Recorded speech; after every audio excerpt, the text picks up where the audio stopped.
যতই ভাবি ছেলে মেয়েদের সাথে চিল্লাচিল্লি করব না, ওদের সাথে ভালো ব্যবহার করব, মা হব, কিন্তু এরা তা হতেই দেয় না। এমন এমন কাজ করবে, এদের সাথে চিল্লাচিল্লি করতেই হইব। বলেন কি? কারণ এরা একটার পর একটা জোগাড় করে। সম্মানিত দর্শক, আসসালামু আলাইকুম। আমি ফাতেমা বলছি নারায়ণগঞ্জ থেকে। সবাইকে ওয়েলকাম জানিয়ে শুরু করছি নতুন দিনে নতুন আরও একটি লাইফস্টাইল ব্লগিং ভিডিও। আশা করছি সম্পূর্ণ ভিডিওটি শেষ পর্যন্ত দেখবেন। রুটি বেলে আগে এইভাবে রেখে দিয়েছিলাম, এখন ভেজে নাস্তা খেতে দিলাম। খেয়ে দিয়ে বাজার নিয়ে আবার চলে আসলো। আবারও রুটি বানিয়ে রাখবো, শেষ হয়ে গেছে। রুটির কাই খুলে মতে দিব।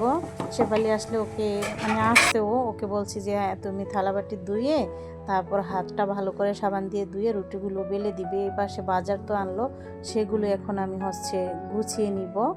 তো এখন কিন্তু এই সবজিগুলোর দাম অনেক বেশি নেয়। আর যেহেতু আমরা বিকেলে সবাই সবজি খাই, তো এই যে সবজিগুলো বিভিন্নভাবে বিকেলে আর কি সিদ্ধ খাওয়ার চেষ্টা করি, বা মানে একটু চিকেন টিকেন দিয়ে। তো এইভাবে আর কি এই ক্যাপসিকাম, তারপর বরবটি, ফুলকপি তো এখন পাওয়াই যায় না, বা ক্যাপসিকামও তেমন পাওয়া যায় না। এরপরে বরবটি, গাজর, তো যদিও এগুলো কিন্তু এখন সিজন চলে গেছে ফুলকপির, তারপর ক্যাপসিকামের, এগুলোর দাম বেশি নেয়। নিলেও কিছু করার নেই, কারণ বিকেলে সবজি খেতে হয়। তো দুপুরকার জন্য রান্না করব, অল্প করে একটু চিকেন রান্না করব সাইফুলের জন্য।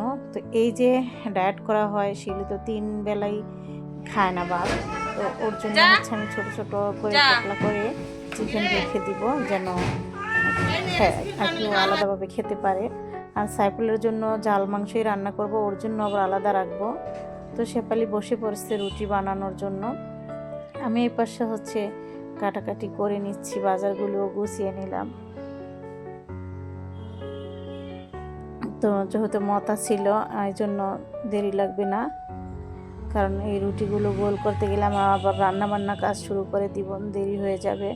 তো ওকে দিয়ে আমি গোল করে নিতে হবে। রুটি যে কাই খোলার বিষয়টা, এগুলো আমি রেডি করে দিই। হাত দিয়ে যে মতা টতা লাগে সেটা তো ও বেলে দিবে। তো এই যে এখানে সাইফুলের জন্য একটু মাংস নিলাম। আপনার ভাইয়ার লেগে ডিম ভেজে রান্না করব, আমিও খাবো। আর মেয়ের জন্য আবার এখানে যে সবজি, তারপর চিকেন নেওয়া হয়েছে। ও এটা একটু রান্না করে খাবে আর কি, চিকেনটা সিদ্ধ দিয়ে তারপর সবজিগুলো দিয়ে। তো এক একজনের মানুষ, আমরা 4 জন, 4 জনের জন্য 3 পদ রান্না করতে হয়। আমি আর আপনার ভাইয়া 1 পদ খাইলেই হয়, কিন্তু সাইফুলের জন্য, ওর জন্য আলাদা আলাদা রান্না করতে হয়। তো এখন খাওয়ার চাপ কমায় দিচ্ছি, শুধু একবেলা ভাত খাওয়া হয়। তো এই জন্য তরকারি আগে যে রান্না করতাম তার তুলনায় খুবই কম রান্না করি, এরপরও ওজন কমতেছে না।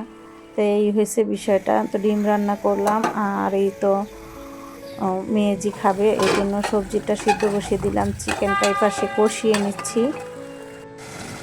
শেফালি ফার্নিচারগুলো মুছবে, তো আমি বললাম আজকে ফার্নিচার মোছা লাগবে না, তুমি আজকে ঘর মুছে চলে যাও, কারণ বৃষ্টি আসছে, তেমন একটা ধুলা হয় না, শুধু শুধু সময় নষ্টর দরকার নেই, ধুলা পড়ে নেই, যে বৃষ্টি আসলে ধুলাটা হয় না।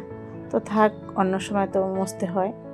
একটু তো ওদেরকেও আমাদের সুযোগ দেওয়া উচিত, তাই না? সাইফুলকে ভাত দিয়ে দিলাম খেতে, মেয়ের ভেজিটেবল, আর এই তো চিকেন ভেজিটেবল। আর আমি খাওয়া দাওয়া শেষ করে আসরের সময় একটু বারান্দায় যাইলাম, যে কাপড় কাটিং করছি, একটু সেলাই করার দরকার আছে।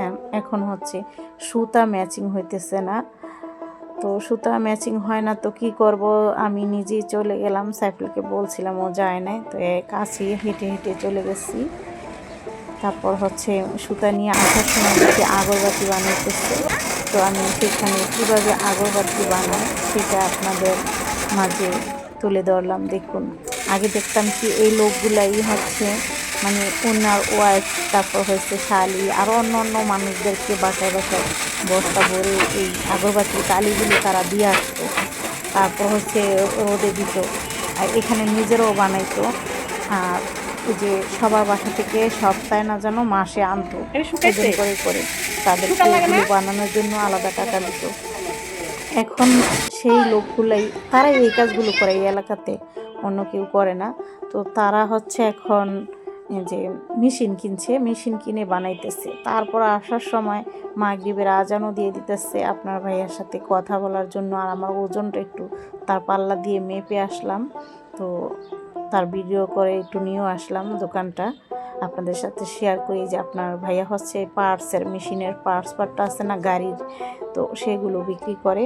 তো বাসায় চলে আসছি। ভিডিওটি কেমন লাগলো অবশ্যই জানাবেন। এখানে বিদায় নিচ্ছি। আল্লাহ হাফেজ।